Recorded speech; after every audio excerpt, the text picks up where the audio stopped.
Welcome. You're listening to Beyond the Front Door podcast with Lindy and Rhea at Peak Properties, and we're real estate agents here in Cheyenne, Wyoming, and we bring you stories that make you laugh, cry, cringe, inspire you, inform you, all of the things. Scare you, yeah. Come on in. We put the real in real estate. Yes. Well, thank you everybody for listening today, and we're really excited to have a couple of guests on to talk about Dia de los Muertos, which I know I've got no accent or great way of saying, but I'd like to introduce, goodness, it's been a day, Melisa and Jessica. Thank you so much for being here today. Yes, thank you. Thanks for having us. Yes. So if you each could tell us just really briefly a little bit about yourselves, like how long you've lived in Cheyenne and a little bit about your family and what you do for a living. Yeah. I guess I'll go first. Yeah. I work at the Wyoming State Museum. I do community engagement there. So my whole thing is just trying to make the museum more fun for people and make it a more welcoming place for our community. Jessica's been a big help in that. So we've been working together a lot. I have lived in Cheyenne for 3.5 years. I moved here from Seattle. Wow. And people think that's crazy. But for me, the weather here is so much better and no traffic. I don't have to pay for parking and people smile at me a lot more, so I like it here a lot. We like that. Yes. I'm here with my partner Ryan. Me and him moved here together, and then we've got our little dog Tracker and our cat Yeti. What kind of dog? He's a treeing walker coon hound. Beautiful little dog. Okay. We rescued him from Black Dog Animal Rescue. Oh, shout he's out. Purebred. We did his DNA, so he's 100%. We just got lucky. He's just a perfect little dog. Oh, and he's a big that. dog, actually. Tracker. Oh, wonderful. Well, thank you. Yep. So I'm Jessica Fernandez-Medina, and I am actually the chair to Chispa, which is a Hispanic organization here in Cheyenne. So we do a lot of events in the community. So we like to partner up with other organizations. So we do a lot with the State Museum, the Botanic Garden, the city, the library. So Hope, another Hispanic organization, and Juntos. So we're always out there trying to see what we can do for the community to educate them about our culture or just to have events for the children to be able to do. So born and raised here. I married my husband, Benny. We've been since junior high, so it's been awesome. We have 9 kids. And 9? Yes. And then we have 13 grandkids, so we are super busy. I also work for Inhabit Home Care and Hospice, so I do that as well. So just always on the go. For sure. Oh my mean, She's like the busiest person I've ever met. so how many of the 9 are like out of the house? Or Well, I have my oldest daughter is back with us, and then they always do come yes, back. and then another one, and then a grandchild that lives with us, and the rest are kind of out and about. Oh, okay. Very nice. Yes. So that's a nice big family. So holidays got to be great. Yeah, we're remodeling our kitchen and dining room because we didn't have enough space. So I was like, I need more room. Oh, that's a good problem to Yes. have. Well, I was going to ask you to talk a little bit about CHISPA, which you've done a little bit, but what does the acronym stand for again? So CHISPA stands for Cheyenne Hispanic Improving Strong, Powerful Alliances. So, and that's what we try to do. We try to do a lot of collaboration throughout the community to kind of do with any other events. We did Safe Kids recently with the YMCA and the children's car seat safety. So we did that. We did a No Drinko Cinco de Mayo. So we kind of try to celebrate Cinco de Mayo without alcohol, kind of trying to letting people know you can still have a fiesta and not have alcohol involved. Sure. So, and then we just had our big Hispanic festival in September where we bring a lot of culture in. We had some art from Hispanic art people here. And then we had different kinds of music. We had a Mexican band, we had a reggaeton, and we also had a new Mexican band that came down. We had folkloric dancers, so we just try to bring out the culture. We had different kinds of food out there, a lot of vendors selling different stuff, so just some fun stuff to do during that time. Sure. So, and chispa actually in Spanish means a spark. So we changed it. We were originally Cheyenne Hispanic Festival for over 14 years. But when I took over chair 3 years ago, and I felt that we were doing a lot more than just a festival. So that's when we decided to change our name to Chispa, because we were the spark now. We were doing a lot of things out in the community. We also offer scholarships to students, Hispanic students, to be able to go to LCCC, to UW, and also non-traditional. So they could go to Cheeks and stuff. So yeah, so we do a lot of things out in the community. I was curious if this was, if there was some outreach involved with what you were doing, but as well the bringing the cultural aspect to Cheyenne. So it sounds like it's both. Yep, That's a little wonderful. bit of mix, yeah. So we're going to be doing a trunk and treat here soon, and then we do a children's Christmas party where it's free to the public, and we hand out toys. They get to have pictures with Santa Claus, and yeah. So You've got to Love say that. how big that was last oh year. yeah, it was pretty big. I think we had over, I want to say close to 2,000, 3,000 people show Wow. up last year. So we had some people that were mad because they did have to stand in line. We didn't expect it to be so big. Yeah. So this year we are planning to have it at a bigger location just because it was such a big hit. Where was it at last It was year? at the Eagles Lodge, Oh, okay. which is, it's a little bit small, but they were awesome hosts and stuff. But yeah, it was too Time small. to grow. Too much. Yes. Yeah, that is a lot of Yeah, and like I said, and we celebrate the children's Christmas party. We lost a grandson about 3 years ago, and the last holiday he celebrated was Christmas. So that's a very special holiday for us. So we wanted to do it in remembrance of him. Oh, So, I love that. yeah. I love what you're doing. So So I know we're going to talk about am I even saying it correct? Dia de los Muertos. Dia de los Muertos. Okay.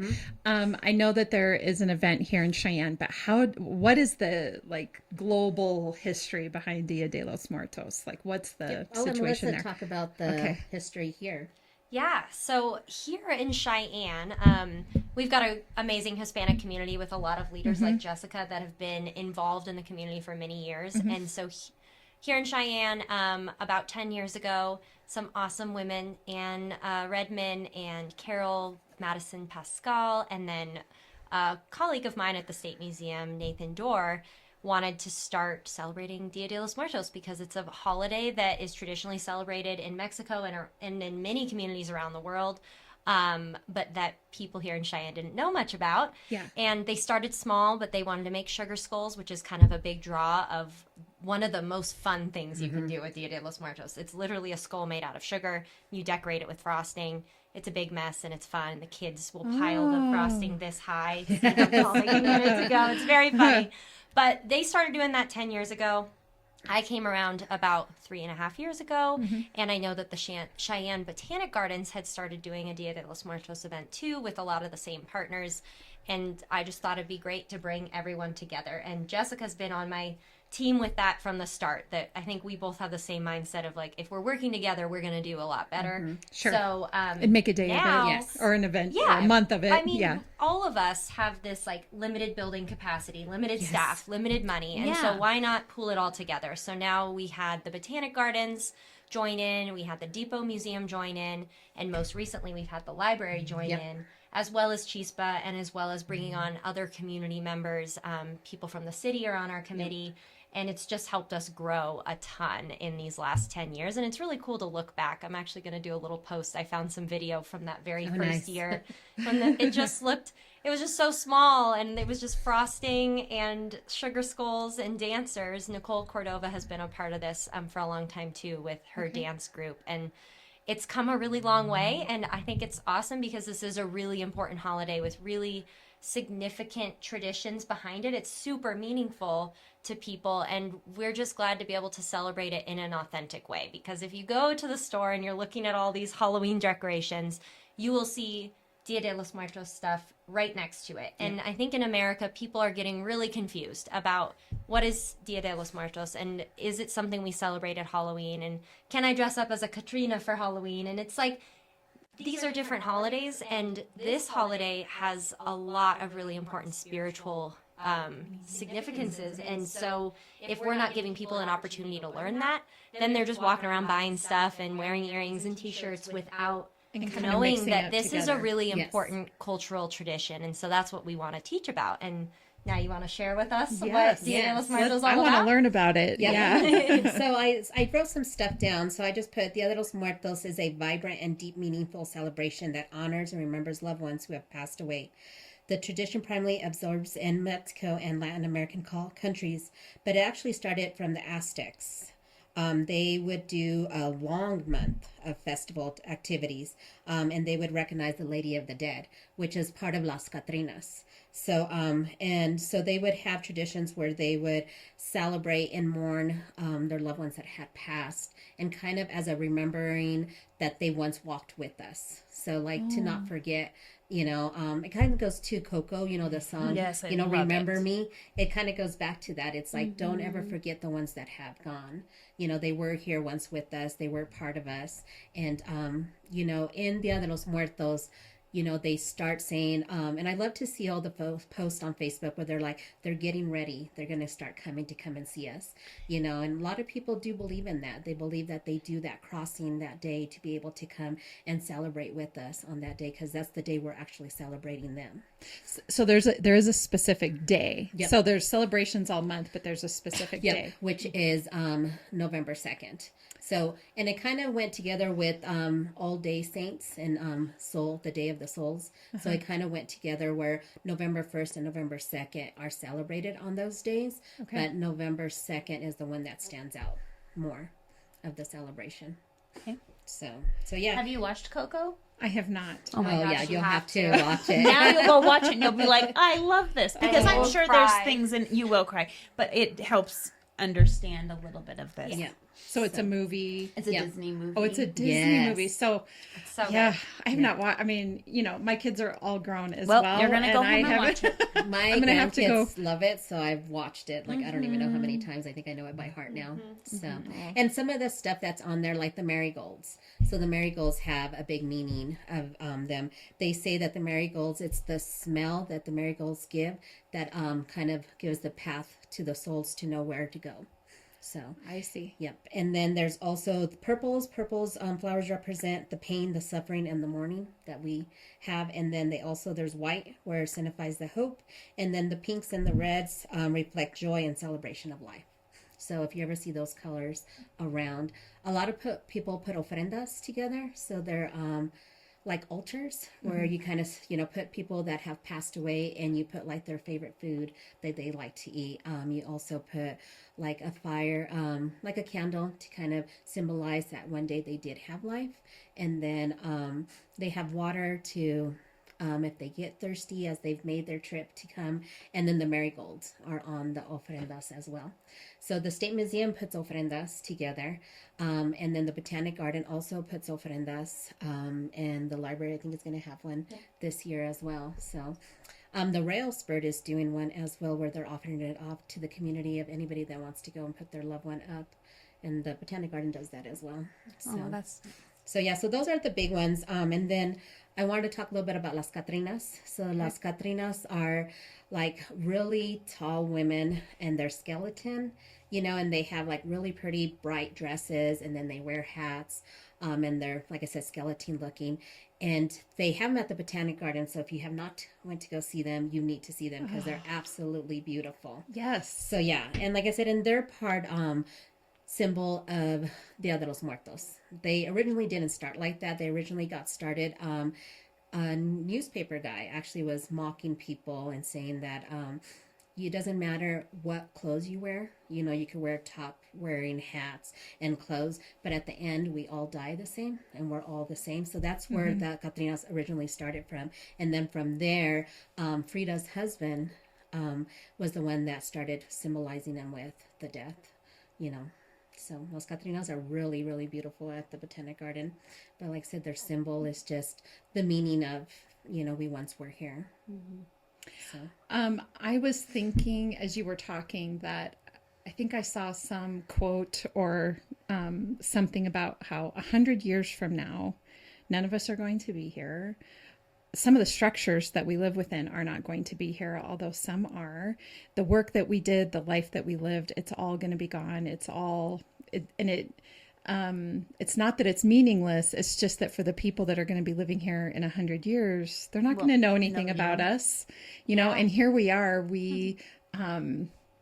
we're fighting every day for whatever it is, for our families, for our careers. We're stressing or we're happy or whatever the case is. But 100 years from now, none of that is going to matter. And I remember thinking that's kind of sad to think about, right? Because your descendants are going to be here.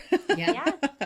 But we're not going to be here. And so, you wonder, like, I even think I know a bit about my parents and my grandparents, but really you get much beyond that into great and great grandparents. And I just don't know a lot about them. So I really love what you're saying, because it sort of takes the time to honor their time on earth and the fact that they're the reason why we're here today. Yeah, exactly. Yeah. So I think that's where it becomes, so that's kind of what I wrote. I put Dia de los Muertos is a time for families to come together, to share memories and celebrate the lives of those who have passed.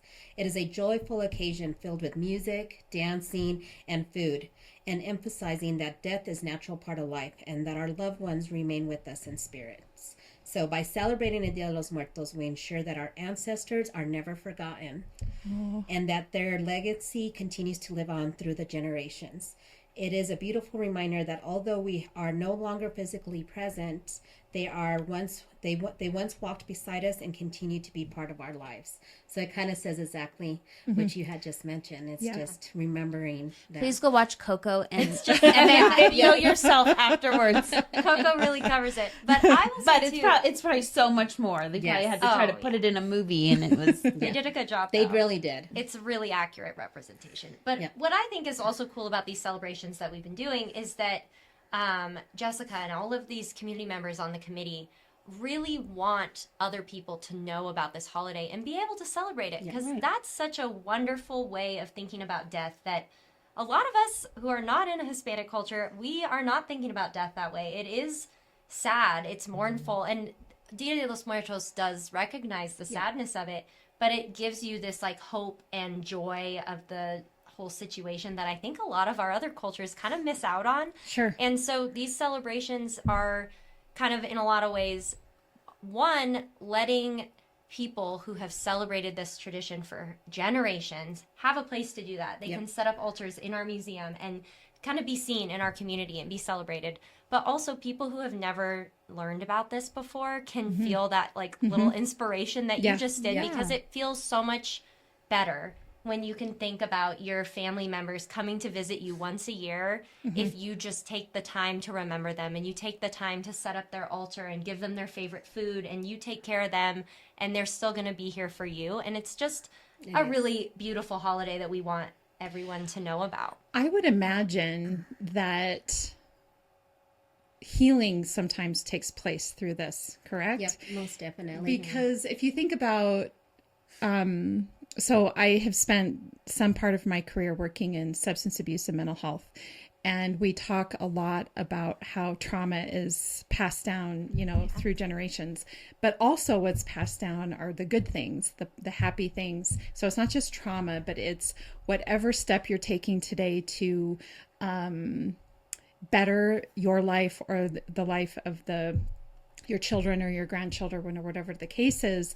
Those things get passed down, and no matter what, even if it's 2 or 3 or 4 or 5 generations from now, the decisions you make today are going to impact your descendants. And so what I really like about what you're saying too is it almost provides like a place of healing. If there is trauma that runs through your bloodline, that you're taking the time to sort of acknowledge whatever that is, whether it's love or whether it's trauma or whatever the case is.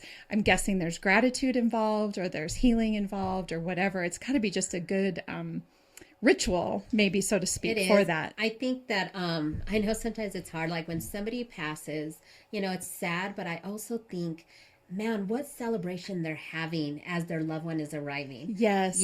My grandmother passed away December of last year, and then my grandfather passed away in May. They had been married for 75 years. So we knew that once one went, the other one would go. quickly. We all knew. Yeah. So when my grandfather passed away, you know, it was hard on us, but I was like, man, I bet my grandma was like, what took you so long to get here? You know, and was so excited to meet him. And I want to tell people that when they've lost loved ones, you know, I'm like, I know that we mourn and we're so sad, but can you imagine the other side, how excited they are? And in my mind, I put that they're having like this big party and they're welcoming, you know, that person, and they're like, let me check, you know, show you the ropes, show you how this is, you know. So I think to me that celebrating Dia de los Muertos gives me that peace, you know, gives me the accepting of that, like they says, death is part of life, you know, and it's just something that we have to go with. But when you're able to celebrate your loved ones and put them up, put their pictures up, and I always tell Melissa that when I'm putting my ofrenda up at the State Museum, I'm always talking to each loved one as I'm putting them up. Yes. You know, and I put them up, and I'm like, you know, I'm so honored that I was part of your life and that you were part of my life. And I think of some of the memories that I enjoyed with that loved one, you know, the things that we did. And to me, it's so special when you're putting an ofrenda. And that's something that I also want people to know. Doing an ofrenda is not just you put an ofrenda up and that's it. Like it does do a lot to your heart. And as you're putting it up, you need to recognize each person that you're putting up. Remember the love that you had for that person, because it's still there. And remember those memories, you know, and talk to them like if they were still here. I think that's the biggest thing, is just kind of, you know. And then I always say, I can't wait for you guys to get here. You know. Well, and two, just again from a mental health perspective, the other thing too is that you're instilling, because I'm assuming you've been doing this with your children and your grandchildren and the whole thing, a little bit of a sense of identity as well, correct? Which is something that seems to be in scarce amounts nowadays. Like we're not as good at instilling identity in our children and grandchildren as we once were, sort of having the tradition of family and that sort of thing. So to know that they're grounded in the people before them is just a really great gift. I think it gives them some peace and like an okay to accept that. You know, because then they know, you know, you have your loved ones still posted up. You still talk about them. It's not like they never existed. Because I feel like not teaching our children that, then they're like, what if something happens to me? Will you remember me? Like, will you know that I once existed? But I think celebrating the loved ones that have, they know that no matter what, they will always exist in our heart. That's a great point. Yeah. Oh, so that like, makes me want to cry. Yeah, I know. So my grandson that passed away, he had an older brother, and he didn't understand. Like we would say, well, brother's in heaven, and he was like, well, where's heaven? Like, you know, and we'd be like, well, up in the sky. Are we going or what? Yeah. And he would be like, well, how, you know? So we finally had to associate my grandson that he was like the moon. So then when the moon would full up and we'd have a full moon, my grandson would be so happy. He'd be like, come outside. Brother looks so beautiful and bright. Oh. And he associates the moon with his brother. But, you know, there was something to be able to connect it to. So when he goes out there and he sees that, he just thinks, you know, the best. So when we've gone camping, and, you know, when you go camping, the stars and the moon look much beautiful there. And he just loves it. He's like, brother is so beautiful. You know, but it's a piece for him, something to heal, to be able to remember that. So every time the moon is so beautiful, that's my first thought that comes to my head. I love that story. So the other thing too, on the flip side of what you're saying is, one thing my husband and I discussed when my mother-in-law passed away, and my mother-in-law passed away when my sons were really young, like 3 and 2 and 8. And she died too soon, in my opinion. But it occurred to me, we were like riding in the limousine to her gravesite, and it occurred to me that the thing that I really appreciated knowing is that if anything happened to my sons, she's going to be there. Yes. And it took me, you know, I was riding along and I was grieving, and then I was like, actually, I'm feeling a lot of relief. Because if one of my sons dies while they're a child, you know, you just think, where, you know, they're going to heaven. Yes. And we know that they're going to go, but then you're like, but I really want a connection of some kind, you know, a closer one. And so it occurred to me that I was thinking, she'll be there waiting for them. Yes, Coco. You're gonna love. Yes, They are watching it tonight. They're waiting for us. Yes, and when They're all there. Yes, Yeah. and Coco, there's no way you cannot cry. Oh my gosh. I Yes. saw Coco with my grandma, and I didn't even realize going in that it This was is- going to be yes. that way. And it was just perfect. We were in the movie theater together, and I was just sobbing and holding my grandma's hand and just like really enjoying it. It's a great movie. Yes, it is. I love very that. good. And you can see it as part of these celebrations. Yes. The library's doing Coco movie night on October 26th. So, So it's all let's talk part about of the month. events, like what's I know. happening. Yeah. Okay. So this year we're super excited. We have 11 whole events going on. And again, this is going back to like years ago when it was just one little day. And then the last few years we've just kept on building going it and up. I growing. think last year Love we it. maybe had like 7 or 8 different things. So it's just getting really big. It's all kicking off on October 16th. So like 2 weeks, Next Wednesday. Oh my gosh. Oh, so Next we're just Wednesday. in time. Um, Yay. Cuentos and Amigos. That's something that Jessica does at the Laramie County Library all of the time. Yep, every is third fantastic. Wednesday we have Cuentos and Amigos. So we read books to the children, and we read them in both English and Spanish. And we always have a theme. So this October 16th, we'll be talking about Dia de los Muertos. So we have books about what Dia de los Muertos means, what an ofrenda means.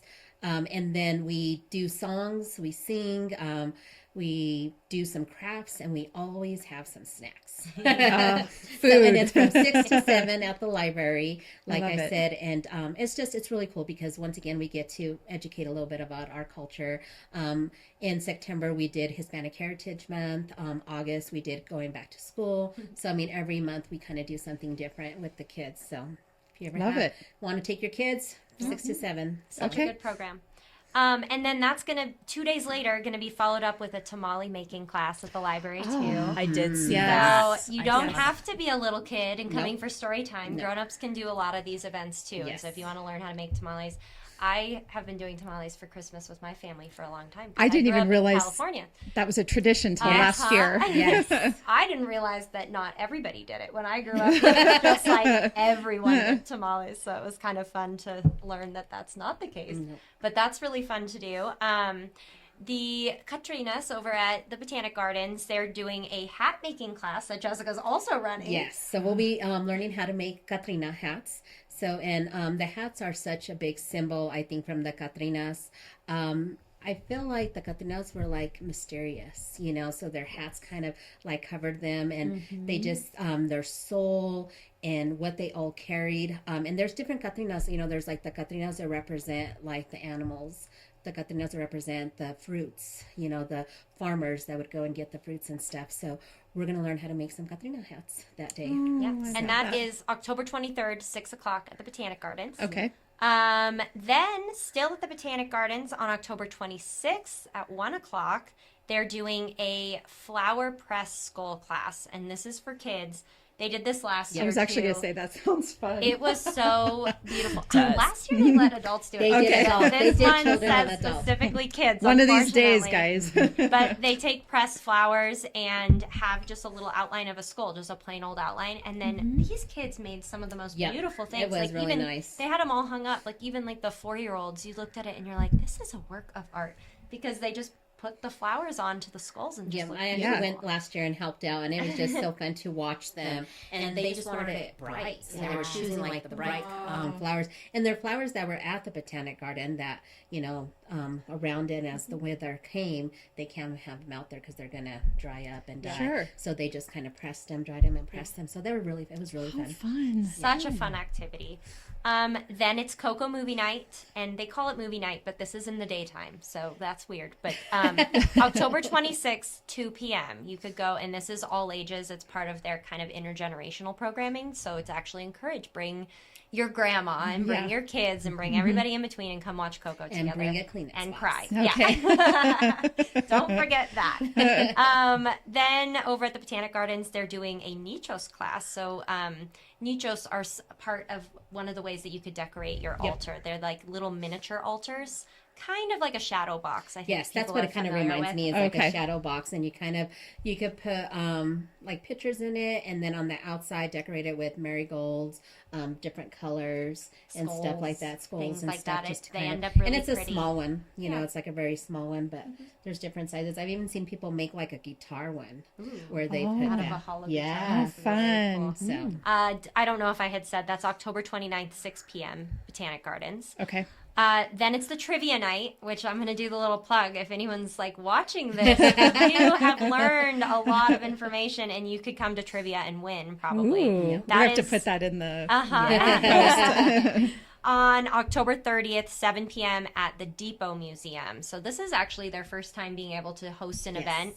They've been a part of this for quite some time, but just haven't had the staff capacity and time to make it happen.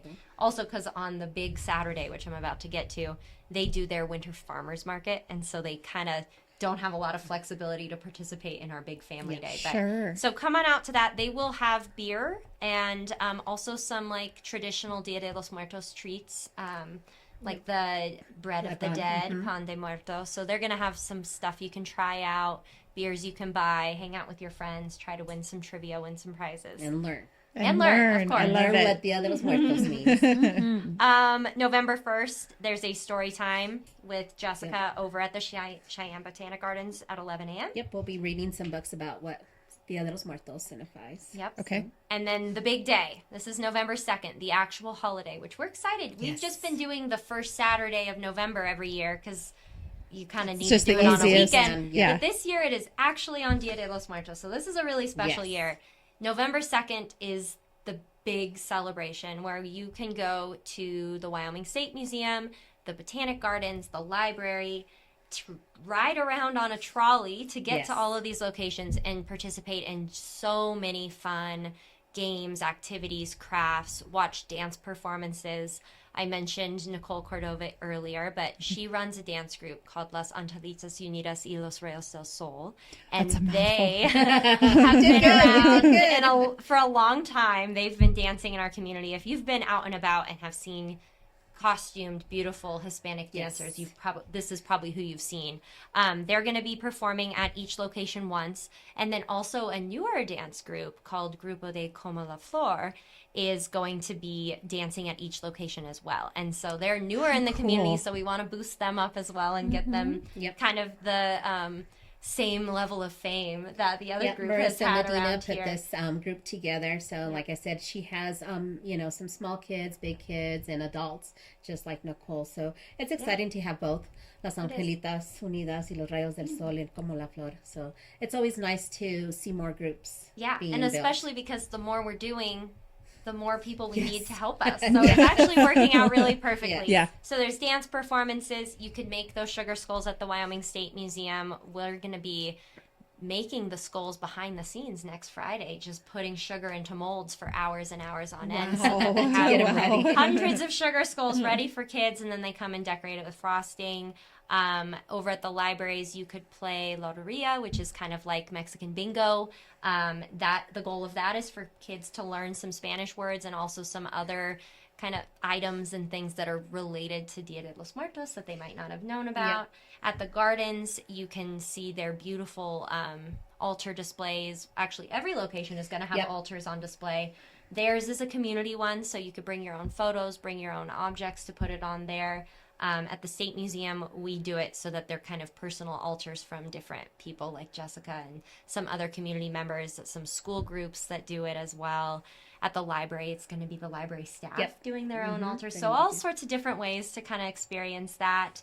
I'm trying to... Food trucks at every location. Yes, sure. La Piña Loca is going to be at the Botanic Gardens. I can't remember who the library got. Darn it. I don't know where either. The library has somebody. I've got...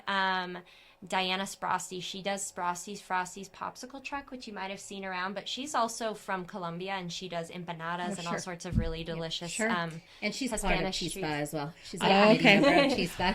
What I would assume Jesse's trailer, would she be one that would be... I invited Jessie, and they're she not wasn't able available to. this time. Oh, but darn queso it. one? Yeah. Quesos. I think the library might have I think they might have quesos. Yeah. Yes. Yeah. Yeah. I should have Quesos checked with kitchen. them before Yep. this. Yep. But food. Yes. There'll be lots of Yes, food every Lots Yes. of fun. Yeah. I'm trying to see if I'm.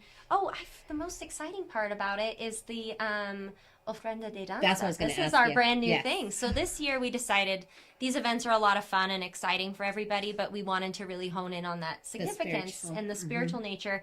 And so Nicole Cordova had connections with Lorenzo. I can't remember his last name. He's down in Denver and has a dance group down there as well, and offers these traditional blessings or dance offerings that can kick off the holiday in a really official way. And that's actually going back to the Aztecs. He's Yes. going to be using that kind of Wow. indigenous tradition to really start off all of these festivities in a And I very think that's going special to be spiritual awesome manner. because like starting off the day with that blessing before we do any of the events just kind of goes back to Is that like November. virtual or in person? It'll be in person. person. All of Okay. this is in person. Yes. So Okay. 9:30 a.m. at the State Museum. That's when that blessing is okay. going to happen. Okay. And then from there, we've got the Capital City Car Club coming. They're going to bring all their cars, park outside, and it's kind of going to be like a run around They're to gonna do each like a little location. cruise Then they're to going to every drive location. off to the Okay. Botanic Gardens, and then they're going to drive to the library. And hopefully, people around town are going to be like, "What's going on? Why is the trolley decorated? Why are all these cars out Yes. here? What an event. Why are people dancing in the streets?" And Yep. hopefully, we just want more and more people to come and enjoy. And all of these events are happening throughout the day, generally between 10 a.m. and 2 p.m., but also the Botanic Gardens is going all the way till 5 when they close.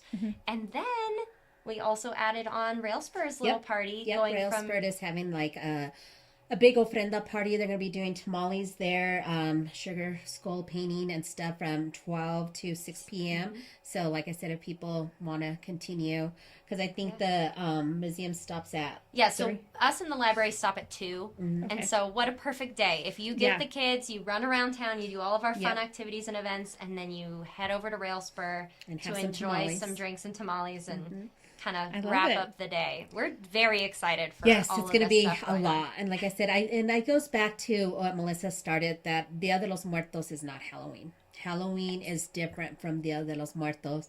And I think that if you don't understand that, you should definitely come out and check it out and check out all the events. I've been working on a costume. So it's a Catrina. So I've been working on a hat, and the hat's probably about this big, and I've gotten it all together, and I have candles on it. So, yeah. And then I am working on the dress. And so my daughter will be wearing it. And so she'll be out there so people could take pictures with her, and just kind of have that. I know Nicole and her daughters also always dress up like Catrinas. So I think it's just a wonderful. In Mexico City and in Mexico, it's a big celebration. Like it's a big, big celebration. Like how we celebrate Memorial Day, Labor Day, 4th of that's, July, 4th of July. Yeah, big it's like a big, parades, yeah. big parades. Like I said, it's a big meaning to remember those that have passed before us. So I'm excited. I'm excited that this year, I think that this year is one of our biggest ones that we've had in a long time. So I'm excited with all the events. I'll be dressed up. We will have, if it's not me, it'll be somebody else on the trolley. And we kind of try to, when I was on it last year, I was like, so what did you learn? What was the marigold? What was the Yes. signification of Yeah. that? So it was kind of cool. I was kind of quizzing the kids, or they would come on with their sugar skull. And I was like, why did you paint the sugar skull? What did it Yeah. come from? So it was kind of cool just kind of asking them. And then I would give a little bit of a speech about what different things meant. We had some Coco music playing on the trolley. So it was just fun, just kind of we decorated the trolley so that when people went in, they kind of saw Dia de los Muertos on there and kind of knew what was going on. So it was kind of fun because there were some people that just got on the trolley. They didn't know what was going on. And they're like, what is going on here? So like I said, we invite everybody in the community to come out. I think that that's the biggest thing. You always want the support from the community. In order for us to continue to do events, a lot of us are nonprofit organizations.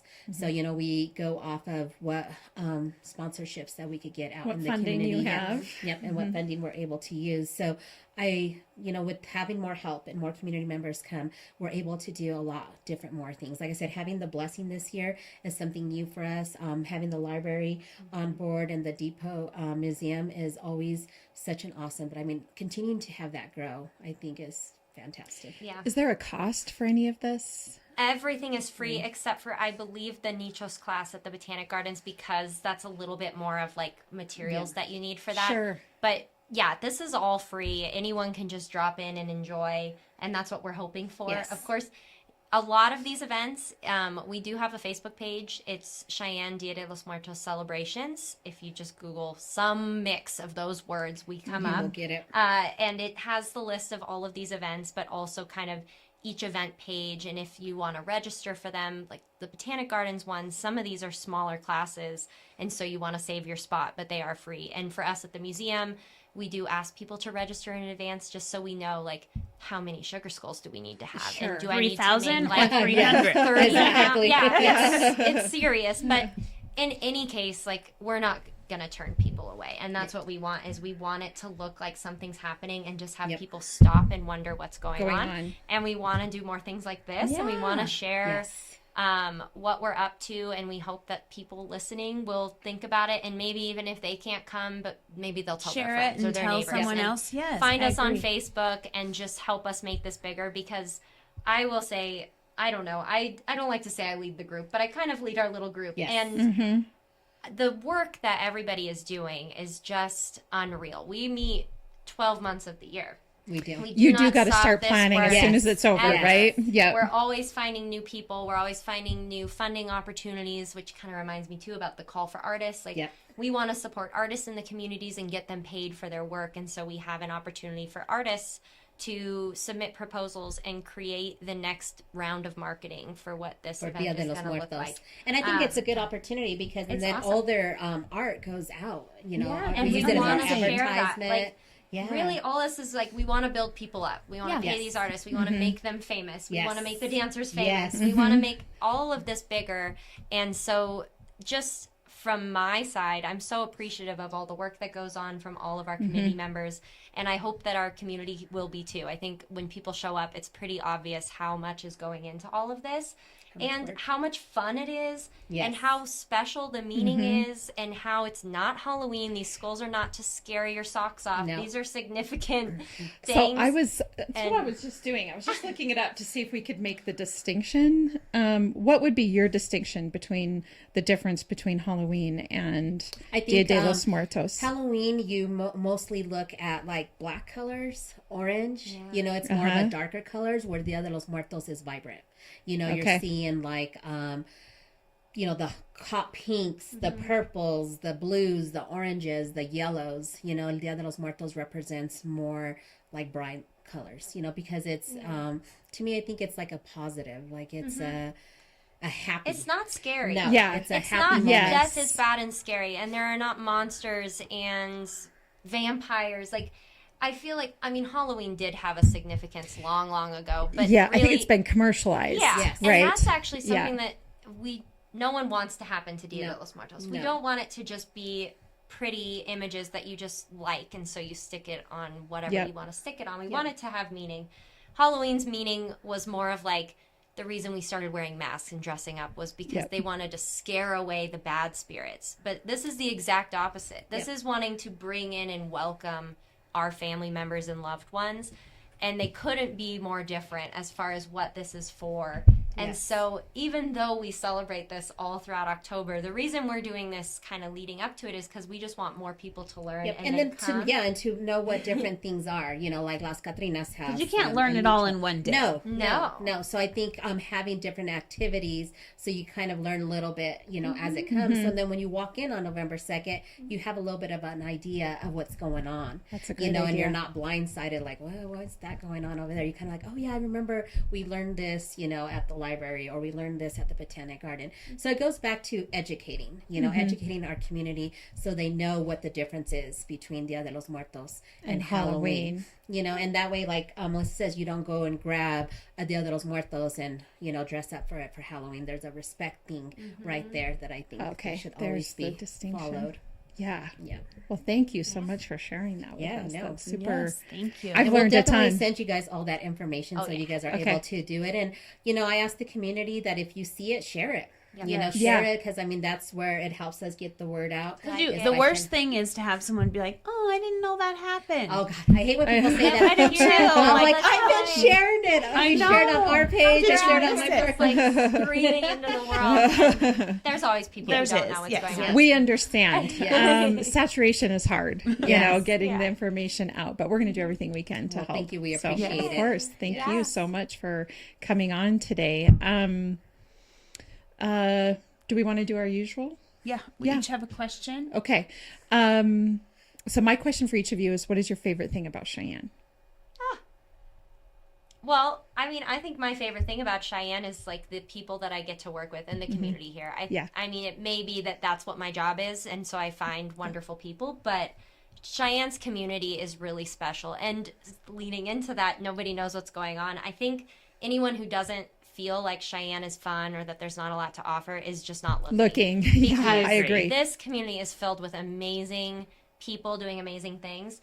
And me and my boyfriend, we talk all the time about how we were in Seattle, this like music city where there's all sorts of events going on. And we just barely went because it was hard work to get out of the house and figure out if you're going to Uber or who's driving and who's parking and where are we going to park.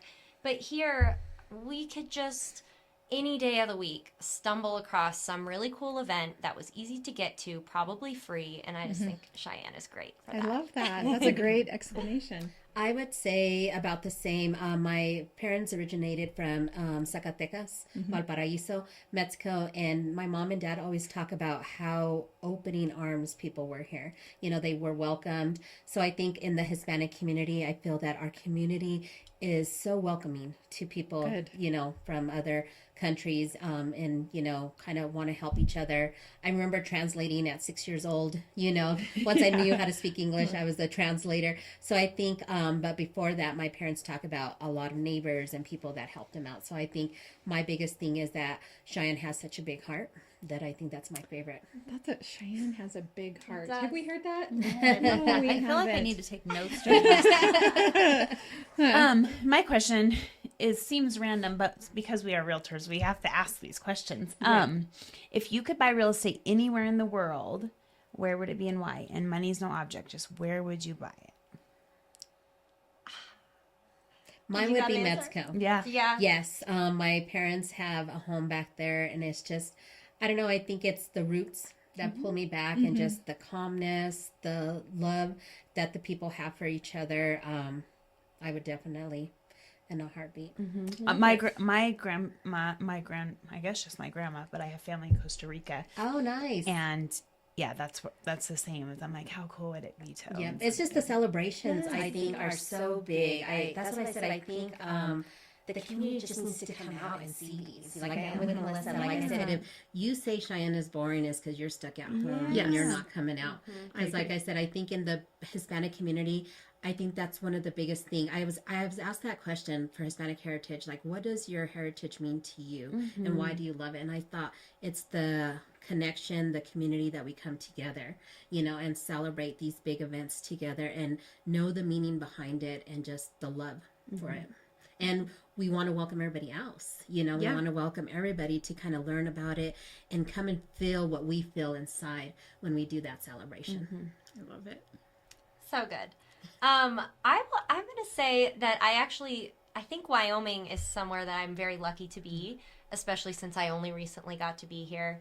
And I think there are particular places in Wyoming that would be really nice to live in. I mean, Jackson area. If money didn't matter, that would be incredible. Yes. I love to ski. I love to rock climb. Lander, oh my gosh. Lander's beautiful. Like an unreal, beautiful place that is just right here in our state.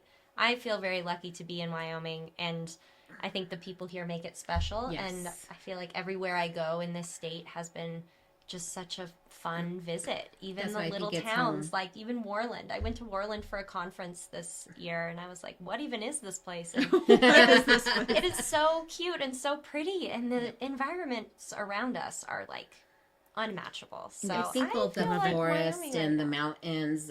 When my family comes from Mexico, like that's the biggest thing they love is to go up to the mountains, like even Crystal and Granite, and just enjoy the lake and all the scenery. So yeah, Oh my like gosh, I said, like the snowy range. It's Yeah. so wild to me that you could get in a car and drive up to views that when we lived in Washington, we would have to backpack maybe 15 miles to see something like that.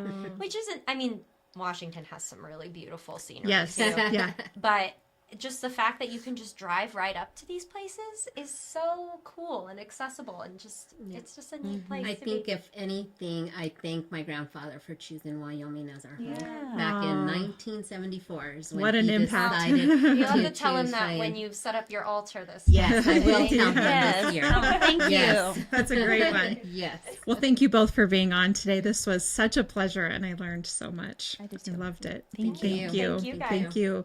And for all of our listeners, one more time, where can they find information about this series of events? Go on Facebook and look for Cheyenne Dia de los Muertos celebrations. Okay. I also have a page on the Wyoming State Museum's webpage that has all of the events. So our Okay. Facebook and the Wyoming State Museum webpage has everything they need to know. And then Cheyenne of Perfect. Chispa also Yes, shares she's it. sharing so we everything. also have it on our page as well. Okay, perfect. And then we'll be sharing out Yes, the we will information hopefully on share ours. all the pages. And Yeah, all the events. all the everything. But it's good for people if they didn't hear it to Yes. be able to just look something up. And for all of our listeners, if, as you all know, Lindy and I are realtors, so if you're looking to buy or sell, we're happy to help you with that. You can find us at www.sellcheyenne.com, as well as all of our social media channels, and of course, Beyond the Front Door podcast on YouTube, Spotify, iHeartRadio, and Apple Podcasts. And we hope you have a lovely October. All right. Yes. Thank you, guys. Thank you. Hey, that was We're just fun. going to take.